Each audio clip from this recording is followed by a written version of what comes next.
नमस्कार दर्शकों, मैं अक्सा वहीद अंसारी और आप देख रहे हैं MNS न्यूज। आइए देखते हैं आज की खास खबरें। चलती ट्रेन में यात्री और वेंडर आपस में भिड़े। खाने की कीमत को लेकर यात्रियों और वेंडरों के बीच विवाद हो गया। विवाद बढ़ने पर दोनों आपस में भिड़ गए। यह गंभीर घटना बैतूल और नागपुर के बीच चलती ट्रेन में हुई। नागपुर में ट्रेन रुकने पर यात्री उग्र हो गए, थाने पहुंचे। हालांकि उन्होंने शिकायत दर्ज करने से इनकार कर दिया। सूचना मिलते ही लोहमार्ग पुलिस और RPF की टीम प्लेटफॉर्म नंबर 2 पर पहुंच गई। इसी बीच गाड़ी शुरू होते ही चेन खींचकर गाड़ी को रोक लिया गया। फिर ट्रेन अपनी अगली यात्रा पर चल पड़ी। उक्त घटना बुधवार दोपहर करीब 1:30 बजे दिल्ली चेन्नई तमिलनाडु एक्सप्रेस में हुई। अखिल भारतीय विद्यार्थी परिषद के कार्यकर्ता तमिलनाडु एक्सप्रेस के कन्याकुमारी के लिए रवाना हुए। सभी यात्री S5 कोच में यात्रा कर रहे थे। ट्रेन जब इटारसी होते हुए नागपुर के लिए रवाना हो रही थी, तभी यात्रियों और वेंडरों के बीच खाने पीने की चीजों की कीमत को लेकर कहासुनी हो गई। विवाद का सही कारण स्पष्ट नहीं था, क्योंकि यात्रियों ने शिकायत दर्ज नहीं की थी, लेकिन हंगामा हुआ कि खाने के दाम को लेकर विवाद हो गया। मारपीट की गंभीरता को देखते हुए ट्रेन के यात्रियों ने बीच बचाव किया। हालांकि मामला पूरी तरह से शांत नहीं हुआ था। तमिलनाडु एक्सप्रेस दोपहर करीब 1:30 बजे नागपुर रेलवे स्टेशन के प्लेटफॉर्म नंबर 2 पर पहुंची। यात्रियों के हंगामे को देख गश्त कर रहे पुलिस मौके पर पहुंच गई। इसी दौरान कुछ यात्री थाने पहुंच गए। उन्होंने थाने में चीखते चिल्लाते हुए आप बीती सुनाई। पुलिस निरीक्षक मनीषा काशिद ने यात्रियों की आक्रामकता और गंभीरता को देखते हुए शिकायत दर्ज कराने का निर्देश दिया। हालांकि यात्रियों ने शिकायत दर्ज करने से इनकार कर ट्रेन की ओर रवाना हो गए। घटना की गंभीरता को देखते हुए पुलिस निरीक्षक मनीषा काशिद और RPF निरीक्षक RL मीना की टीम वहां मौके पर पहुंची। खाद्य विक्रेताओं को हिरासत में ले लिया गया।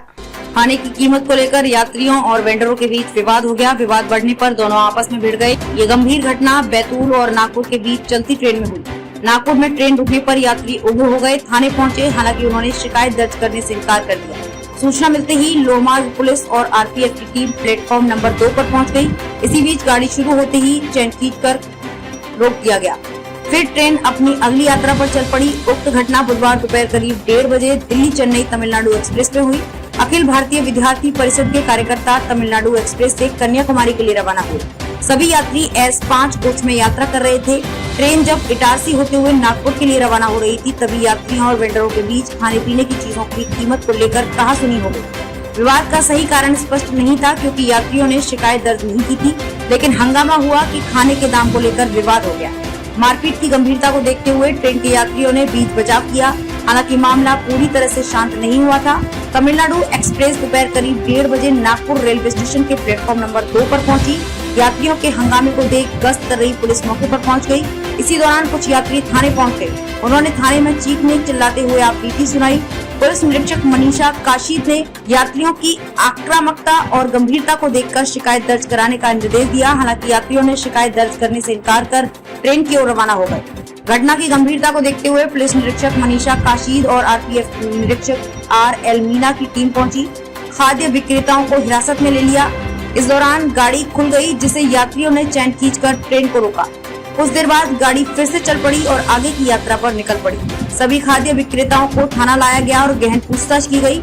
खाद्य विक्रेताओं को अधिकृत किया गया था कि इस मामले में किसी भी पक्ष की ओर से कोई शिकायत दर्ज नहीं कराई गई, इसीलिए मामला शांत हो गया। अब आप हमारे चैनल को आपके मोबाइल फोन पर भी देख सकते हैं। मोबाइल फोन पर देखने के लिए प्ले स्टोर से MNS news TV app download करें। Insta, link, Twitter, Hike, Koo, Facebook और कई सोशल मीडिया के प्लेटफॉर्म्स पर भी हमारा चैनल उपलब्ध है। आप इसे YouTube पर भी देख सकते हैं। आप हमारे चैनल को लाइव भी देख सकते हैं www.mnsnewstvap.com पर। फिलहाल दर्शकों, वक्त हो चला है एक ब्रेक का। ब्रेक से लौटने के बाद देखिएगा देश और दुनिया की तमाम खबरों को। बने रहे MNS न्यूज लाइव पर, क्योंकि सच जरूरी है। नमस्कार।